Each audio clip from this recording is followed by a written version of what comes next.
Hi, everyone. Welcome to Mini Scroll, the daily internet culture podcast bringing you the biggest stories from social media, the creator economy, and the digital space every Monday through Thursday. I'm your host, Lauren Meisner, the founder of the youth digital media brand Centennial World. Welcome back to Mini Scroll, everyone, and welcome to my cottage bedroom. So right now, the camera is propped up on a box that is sitting in my windowsill, and I had to take out the fly screen. So I recorded this once already, and there was like a fly that was buzzing around me and like buzzing in front of the viewfinder or like in front of the lens. And it was so distracting and annoying. So I'm hoping that this doesn't happen again, but this is take 2. But yeah, so welcome to my month of remote recording. I am hoping that all of this goes well. I'm hoping that the sound is okay. I'm sure it's fine for the video, but I am worried about the podcast. Obviously, the podcast audio is just a different experience. Having something that is audio first when you're like consuming it versus video, you're like more down for kind of shit audio quality. I did buy this mic, but I don't think it's like the best. So hopefully it's okay. What a few days to have off from the daily news podcast. There has been so much that happened. I really had to pick and choose my stories. Holy shit. But of course, we have to start with everything going on with Brooke Schofield. Okay, so influencer Brooke Schofield is facing intense backlash after her racist past tweets resurfaced this week. So these apparently have resurfaced before. When I was doing research for this, I did see a few articles that were written in like February that were talking about her tweets. So I think this year's the first time that they've ever been covered, because obviously this is the first time that Brooke has, been really famous and Canceled is so successful, her podcast and stuff. So it makes sense that it wasn't really newsworthy, quote unquote, until now. Okay, so I'm not going to read the tweets, but all these tweets came out from like 2012 to 2015 of Brooke saying really racist things, supporting Donald Trump, all of these things. And I did want to read one tweet that everyone is kind of saying is like the most telling. So this tweet is about the murder of Trayvon Martin. And it reads, from Brooke, guarantee if Zimmerman shot a white guy, this wouldn't even be a story. Newsflash, this wasn't a crime of racism, it was self-defense, which is objectively untrue. It was cold-blooded murder. So, people are, of course, very upset. They've been calling on her to address these tweets. And after a few days of silence, essentially, she finally addressed them. She made a TikTok, and in it she said, "Hey guys, I have had a lot to say about accountability lately and how important it is and how far it can go, and I feel like I'm not taking my own advice. Obviously by now you guys have seen the tweets that are circulating around. They unfortunately are not fake. Those are real tweets, like real things that I said." She then talked about how she's like not a Nepo baby. She said a lot of her comments are like, oh, of course this Nepo baby is racist. And she was like, no guys, I had addict parents and I was adopted by my grandparents and my grandpa was like a raging Republican. And that was like just the majority of the video was her defending that she's not a Nepo baby and her grandpa was a Republican. And it was such a bizarre deflection, especially because I don't know about you guys, but like I never saw anybody talk about how Brooke is a Nepo baby. I have not seen that comment. I think it is fairly well known if you are in the fandom of Canceled or just even like vaguely follow the Canceled podcast and Brooke at all. Part of her story, like something that is very pivotal to her story, or like very pivotal is not the right word, but like very cemented in her story, is that she had addict parents. Like that is a very well-known fact. She told that story. And then she also said she was about 17 or 18 at the time of those tweets. Honest to God, you guys, it wasn't until like even after college that I really started to like shift my way of thinking. And there are people in my life who I might have looked up to forever who I do not agree with. And I think it's amazing now that people are like learning earlier on about politics and like forming their own opinions outside of like what their parents think or what they're hearing or whatever it is. But that just wasn't the case for me. Whatever I heard, I passed on. She also started crying, which made me roll my eyes. It was just in general a shockingly bad response, especially for someone whose entire career is built off of being like chronically online and talking about like quote unquote drama and other creators and things like that. It was truly a shockingly bad response. Obviously, it did not go over well. And a day later, she actually ended up posting a couple of responses because people were like, what the hell is this? So she admitted that her first video, quote, missed the mark, and that her reason for talking so much about her grandpa being a Republican was to provide context and not shift the blame. She talked about how it wasn't until the murder of George Floyd that she started to understand the prevalence of hate crimes. And then she also said that she did her college thesis on racial disparity in public health. And I think that was as a way to explain that she started to do the work once she kind of got better educated. I'm not really sure why she brought that up, but she did. Then she posted 2 more videos. So the first one was in response to a commenter saying she should donate to the Trayvon Martin Foundation, which she said she already did. And then the other was her responding to a comment asking her why she liked a photo of Donald Trump recently. So I am not kidding. Amid all of this, Brooke liked a photo of Aiden Ross with Trump. So Aiden Ross posted this on Instagram. He was standing with Donald Trump, and it was like a photo like endorsing him. It was a photo of Aiden Ross like celebrating Trump. I think the caption was like, "Make America Great Again." Like it was a positive photo of Aiden and Trump. And Brooke liked that within, I think, like 24 hours of her issuing this apology, the first video. I don't know if the like came before or after, but regardless, that entire video, like I said, was about how her grandpa was like a Republican and she's not a Republican and she doesn't kind of have those same like beliefs or morals. And then she likes that picture. It was just so bizarre. So she said in response to this that she has publicly stated that she is in support of Kamala Harris and that she was just mindlessly scrolling and saw, quote, the last person in the entire world that I would think would be in the room with Trump. So I was like, this is crazy. And then I guess she liked it. So far, there has been some commercial blowback for Brooke, as far as we know. So she had a collaboration with the clothing brand Boys Lie that went live last week off the back of like, you know, her viral Clinton Kane series where she exposed him as a liar. And the clothing brand, I'm not sure if they've ever done like true collaborations like this before, but they did send clothes to Ariana Madix and she did wear them like during Scandival, and she did wear them to the reunion where they talked about Scandival. Like she wore them to and from, and she was paparazzi photographed wearing them. So they do kind of, this brand does like capitalize on these moments. So they issued a statement. They wrote, "We are in a weird position right now. We didn't want to end the weekend without saying that we hear you, we see you, and we are adamantly working on a solution. We understand the severity and urgency behind addressing the concerns around our latest collaboration in a way that will align with our values as we have as a brand and our unwavering dedication to all of you. It is an understatement how grateful we are for the Boys Live fam. We appreciate your patience as we navigate this with the utmost respect. Respect. And then they just kind of went on to talk about, you know, how their brand was founded and what they stand for and the organizations. They didn't like name the organizations, but they said they have like a highlight on their Instagram where they talk about different organizations that they support and stuff like that. So yes, that is the Brooke Schofield saga so far. I do think that Brooke and Tana will address this on Canceled. I'm interested to see if they come back this week. I'm not sure what day Canceled drops. But yeah, I wouldn't be surprised if they take a week or 2 off just to kind of figure out how to deal with this. I feel really fucking bad for her followers who are Black and people of color. And it's an understatement to say that this just keeps happening, but like it just keeps happening. One of my friends said, I don't think I can trust any white influencers anymore. And I feel like that's a completely valid sentiment. Okay. The next story that I have for you guys also went wildly viral for the stupidest reason. This is a little bit of levity after that really heavy story. So Rhegan777 is facing quote unquote backlash or like drama for having a flop of a birthday party.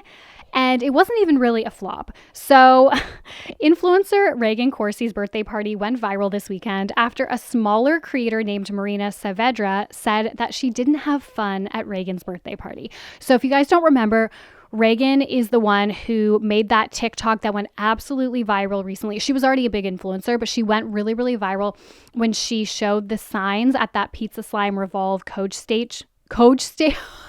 stagecoach. Sorry, I'm so jet lagged. You guys, I almost didn't do this episode today because I am like so jet lagged.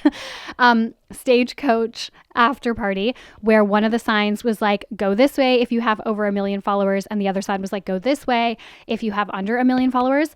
So that video absolutely blew up. And then recently, you guys might remember, I talked about it on Mini Scroll, but she was accused of killing her cat, like neglecting her cat and it dying when she lived in a creator house years ago. So that's what I know of Rhegan. So she had a birthday party. This time she is not the drama, however. So Marina was a +1 and she did an OOTD like leading up to this birthday party, and she seemed really excited for the birthday party, and she was like, I'm going to Rhegan777's birthday. So for context, Rhegan has like 8 million followers and Marina has 50,000. So someone asked her in the comments basically like, how did the party go? Like, how was it? Because she was obviously excited to go as a +1 to this huge influencer birthday party, and she responded that it like wasn't great. She didn't have a lot of fun. So she got a lot of comments about that, and she decided to make a video explaining why. In this video where she explains it, she put this now notorious clip of like the squeaky sneakers, like that sound effect over the top of a pan of the club, and it looked like a pretty empty club. And she basically talked about how like over 400 people were invited, but that it was like nearly empty. And she also said that her expectations were not met. So she said that she used to work for Bumble, and when they threw influencer events, they would pay for everyone's food, the bar tab, and Ubers. And this is such a wild, and like this, it like misses the mark so much. Like this is such a wild comparison, because when you go to like a Bumble event, like a brand event, like the point is it's a PR marketing event. Like the point is that they're inviting media and influencers, and they're hoping that they have such a good time that they treat them to this like VIP experience that those influencers and that media go back and will give them free positive PR, right? So they'll talk about the brand positively, or if it's media, they'll write about the brand. They're more likely to mention them in articles and things like that. So like that's the point of that. So yes, they do pay for all of your stuff. They're not going to invite you to an event that's like for work, like a work event, basically taking time out of your work day that you're not getting paid for that time usually. Some influencers, if they're big enough, do get paid, but you know, like you're not typically getting paid. So yeah, they're not going to expect you then to like pay for your own drinks at a party that they're throwing, or to pay for your own food and things like that. Whereas like Rhegan's birthday party is not like a PR event. Like it's not like a marketing initiative for her. Like it's just her birthday party. Like I don't think it's unusual. Maybe if it's someone's like, you know, 30th or 40th or like really big birthday, they might have, you know, it might be a sit down dinner that they've paid for, or like a bar tab or something. But this was like her random 22nd birthday. Okay, so anyways, Rhegan started getting bullied in her comments for having a flop birthday party, which is how Marina referred to it. So she responded basically in this video, and she was like, you were a +1, like leave me alone. Why are you trying to take away my sparkle on my special day? All I wanted to do was have fun with my friends on my birthday. She also said she tried to reach out to Marina personally, and also, of course, called Marina's video clout chasing. So Marina then made another follow-up saying that she was getting bullied by Rhegan for not liking her birthday party. And she shared these like quote unquote receipts to prove like why she had the expectations that she had, which in my opinion just kind of proved like nothing. Like she showed like the poster of her birthday party, and she was like, see, it's like, okay, it's just like the invite. I don't know.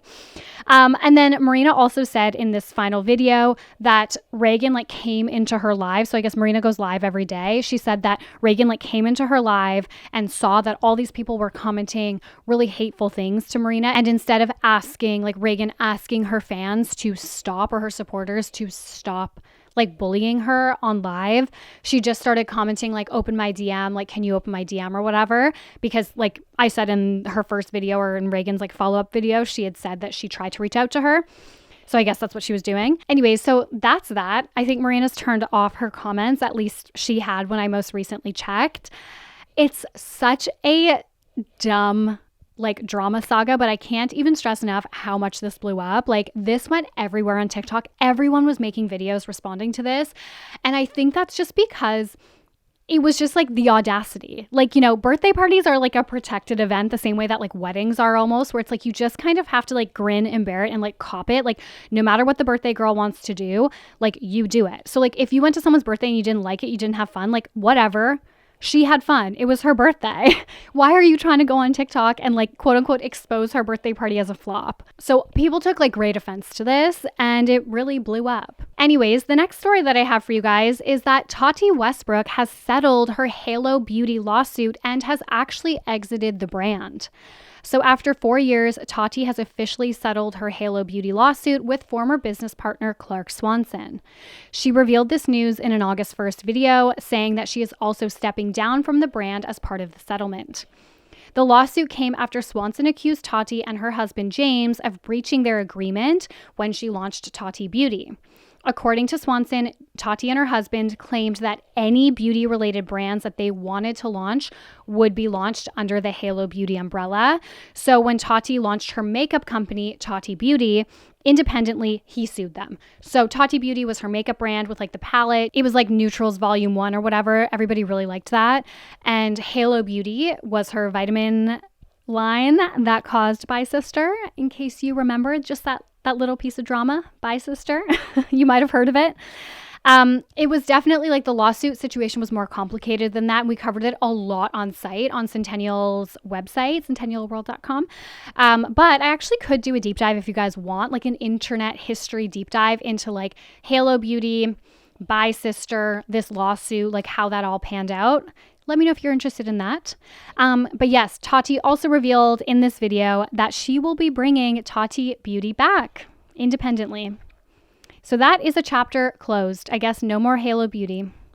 Okay, and the last thing that I wanted to mention, you guys, I don't know if you've seen, but a new reality TV show has been announced. It is called The Secret Lives of Mormon Wives.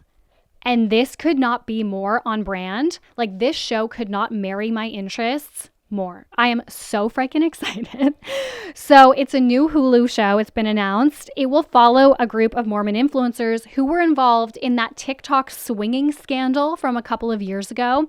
I am so excited. I am so fascinated by Mormon influencers. And I think that is like a much more common sentiment, fascination now with TikTok, with the rise of TikTok, because like that whole crew, that like niche on TikTok is just so popular. But the cast will be Taylor Frankie Paul seems to be like the central cast member, which I think is an interesting choice. So she's a huge TikTok influencer. Like it makes sense on that on one hand, and like she was very central to this scandal. However, she also, I believe it was just last year, was arrested, I think, for something like child abuse, like something really, really dark and heavy. I know we did cover it on the podcast on Viral News. But yeah, so she seems to be kind of like the central cast member. And then other members include Whitney Levitt, Layla Wessel, Demi Eggman, Michaela Matthews, Jennifer Affleck, Macy Neely, and Jesse Naktora.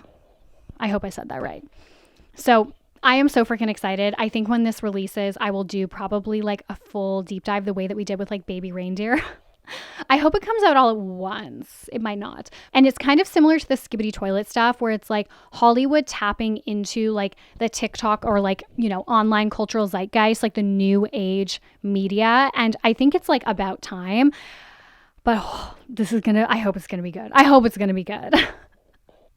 Anyways, guys, that's it for Mini Scroll today. Thank you so much for listening. Please remember to rate, review, and subscribe. It means so much. I really hope that this sound and everything is fine. I hope that you couldn't hear outside too much. There's like cicadas and birds and whatever because we're, you know, in cottage country here in Canada. But I'm sure it might be like a nice ambient, like ASMR vibe. Anyways, thank you so much for listening. I love you guys, and I will talk to you tomorrow. Bye.